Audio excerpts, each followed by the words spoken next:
बिस्मिल्लाहिर्रहमानिर्रहीम। अस्सलाम वालेकुम and welcome to my channel smart of honey. इस बार उम्मीद के साथ कि आप सब लोग बिल्कुल खैर खैरियत से होंगे, खुशबाश होंगे। एक नई वीडियो के साथ मैं हनी हाजिर हूँ। आज की वीडियो में हम जानेंगे एक ऐसे शख्स का हाल जो कि हज़रत आदम अलैहिस्सलाम के ज़माने से हज़रत मूसा अलैहिस्सलाम के ज़माने तक ज़िंदा रहा। ये काफिर था लेकिन तूफ़ान नूह में भी इसको गर्क नहीं किया गया। इसकी वजह क्या थी, ये कौन था, इसके बारे में हम जानेंगे। लेकिन उस सबसे पहले अगर आपने मेरा चैनल सब्सक्राइब नहीं किया तो चैनल को ज़रूर सब्सक्राइब कर लीजिए और बेल आइकन प्रेस कर दीजिए ताकि मेरी हर नई आने वाली वीडियो का नोटिफिकेशन आपको मिल सके। औस बिन अनक। औस बिन अनक दुनिया का लंबा तरीन इंसान था। तूफ़ान नूह में बच गया। तूफ़ान नूह में औस बिन अनक के अलावा कोई भी गर्क होने से ना बच सका, माँ सिवाय उन लोगों के जो हज़रत नूह अलैहिस्सलाम के साथ कश्ती में सवार हो गए थे। उसकी निजात का सबब यह था कि जब हज़रत नूह अलैहिस्सलाम को कश्ती बनाने के लिए सोबवान की लकड़ी की ज़रूरत थी तो वो उसे उठाकर नहीं ला सकते थे, लेकिन औस बिन अनक ने शाम से ये लकड़ी उठाकर ला दी। अल्लाह ताला ने उसका ये अमल कबूल किया और उसे गर्क होने से निजात दी।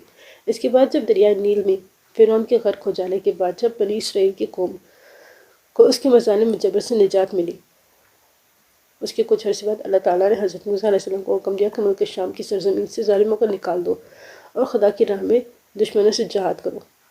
अपनी कौम से 12 अफराद को मुकर्रर करके कबीले का सरदार बना दो।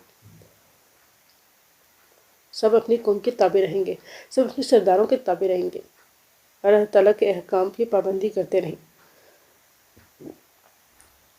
बस हज़रत मूसा अलैहिस्सलाम ने ऐसा ही किया। अल्लाह ताला के हुक्म के मुताबिक हज़रत मूसा अलैहिस्सलाम और हज़रत हारून अलैहिस्सलाम जहाद के लिए अपने सरदारों और कौम के साथ जब कनान के मकाम पर पहुंचे तो अपने सरदारों को हुक्म दिया कि वो मुल्क शाम जाकर वहाँ के हालात मालूम करें। जब वो लोग वहाँ पहुँचे, वहाँ के हालात मालूम किए तो उन्होंने एक बड़ी कदोकामत के एक शख्स को देखा जिसका नाम औस बिन अनक था। अलैहिस्सलाम के ज़माने से हज़रत मूसा अलैहिस्सलाम के ज़माने तक ही ज़िंदा रहा। इसकी उम्र 3500 साल थी। उसकी माँ का नाम सफ़ीरा और बाप का नाम अनक था।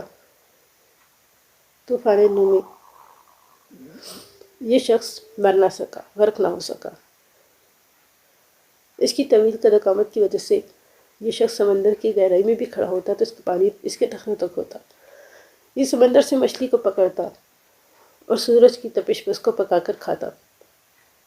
आज बिन अनक जब उन सरदारों को देखा तो उनसे मालूम किया कि कहाँ से आए हैं और कहाँ जा रहे हैं। उन सरदारों ने अपना हाल बयान किया तो उसने उन सरदारों को पकड़ा और अपनी बीवी को दिखाने के लिए ले गया और अपनी बीवी से कहने लगा, देखो ये मुझसे लड़ने के लिए आए हैं। हैया कहकर उन्हें ज़मीन पर रखा और चूंटी की तरह मसलने लगा। तो उसकी बीवी ने कहा, इनको छोड़ दिए, कमज़ोर और नातवा हैं, खुद ब खुद चले जाएंगे। तुझे इनको मारकर क्या हासिल होगा, क्या फ़ायदा होगा। बस ये सरदार जालिमों और जाबिरों की कसरत से डर गए। सारी बातें और दुश्मन की कुव्वत के बारे में हज़रत मूसा अलैहिस्सलाम की गोशगुज़ार किया और बयान किया कि वहाँ के फल बहुत बड़े हैं। अगर एक दाना अनार का खा लिया जाए तो आदमी सैर हो जाएगा, अगर अंगूर का एक दाना खा लिया जाए तो कुछ खाने की मज़ीद गुंजाइश नहीं रहेगी। जो निशानियाँ और फल लाए थे वो भी हज़रत मूसा अलैहिस्सलाम को पेश कर दिए। हज़रत मूसा अलैहिस्सलाम ने अपने सरदारों से कहा कि ये बातें अपनी कौम के लोगों को मत बताना। वो दुश्मन की कुव्वत कितनी है, क्योंकि वो लोग बहुत कमज़ोर हैं और जहाज से भाग जाएंगे। हज़रत मूसा अलैहिस्सलाम के हुक्म पर 12 सरदारों में सिर्फ 2 ही कायम रहे। बाकी 10 सरदारों ने वादा शिकनी की और कौम को वहाँ का सारा माजरा और औस बिन अनक के हाथों पकड़े जाने का भी वाक़या बता दिया। जब मूसा अलैहिस्सलाम ने कि कौम ने सारा वाक़या सुना तो डर कर जहाज से कतराने लगे और मिस्र वापस जाने की तैयारी करने लगे। हज़रत मूसा अलैहिस्सलाम ने अपनी कौम से फरमाया, ऐ लोगों, जहाज से मत भगाओ और जहाज से मत भागो, क्योंकि अल्लाह ताला का वादा है वो तुम्हें काफिरों पर फतह देगा। तो कौम ने हज़रत मूसा अलैहिस्सलाम की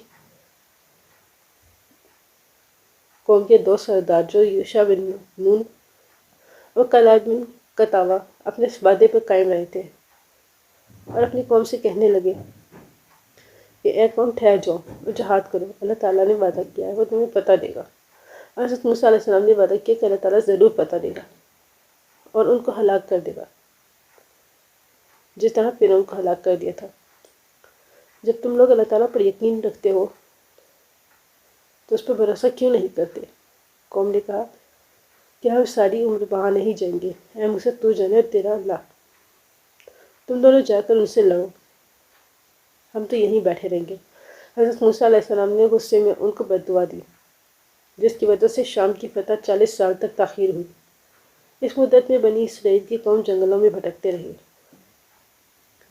دوسری طرف جب حضرت موسیٰ علیہ السلام اپنا عصا اور حضرت ہارون علیہ السلام کے ہمراہ ملک شام روانہ ہوئے، حضرت موسیٰ علیہ السلام کے باغی قوم بنی اسرائیل واپس مصر جانے کا ارادہ کیا اور تمام رات چلتے رہے، لیکن جب صبح ہوئی تو دیکھا وہاں جہاں تھے وہی موجود تھے۔ بہت سمجھے یہ سب حضرت موسیٰ علیہ السلام کی بد دعا کی وجہ سے ہے۔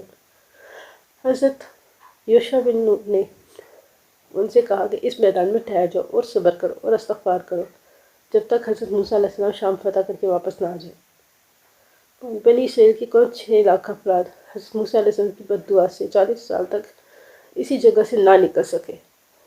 اس جگہ کا نام طیہ ہے، جو فلسطین، اردن اور مصر کے درمیان کا ایک میدانی علاقہ ہے۔ غرض یہ کہ حضرت موسیٰ علیہ السلام جب عوج بن عنق کے شہر پہنچے تو لوگوں کی بہت ہیبت ناک شکلیں دیکھ کر ڈر گئے اور اللہ تعالیٰ سے مدد مانگی اور آگے بڑھے۔ جب عوج بن عنق نے ان کو دیکھا تو چاہا کہ ان کو پکڑ کر چیونٹی کی طرح مسل دے اور کہنے لگا کہ تم قوم بنی اسرائیل کے وہ سردار ہو جس نے فرعون کو اس کی فوج سمیت دریا نیل میں غرق کر دیا تھا۔ یہ کہہ کر اس نے حضرت موسیٰ علیہ السلام پر حملہ کیا۔ حضرت موسیٰ علیہ السلام کا قد اس وقت 70 فٹ تھا۔ انہوں نے 70 فٹ اوپر اچھل کر جو عصا ان کے قد کے برابر تھا، اس عصا سے عوج بن عنق کے ٹخنے پر مارا، جس سے وہ وہیں گر کر ہلاک ہو گیا۔ کہا جاتا ہے کہ عوج بن عنق کی لاش 40 سال تک وہیں پڑی رہی۔ اس عرصہ میں اس کا جسم گل سڑ گیا اور صرف ڈھانچہ رہ گیا۔ جب حضرت موسیٰ علیہ السلام حضرت ہارون علیہ السلام شام سے سرخ رو کو ہو کر واپس آئے تو اس ڈھانچے کو اٹھا کر دریا نیل میں ڈال دیا۔ ایک عرصہ تک وہ ڈھانچہ وہاں دریا نیل میں پل کا کام کرتا رہا۔ یہ تھا عوج بن عنق جیسے ایک کافر کا احوال۔ اگر ویڈیو پسند آئی ہو تو ویڈیو کو لائک ضرور کر دیجیے گا، چینل کو سبسکرائب کر دیجیے گا نئی آنے والی بہت اچھی ویڈیوز کے لیے۔ اپنی دعا میں یاد رکھیے گا۔ اللہ حافظ۔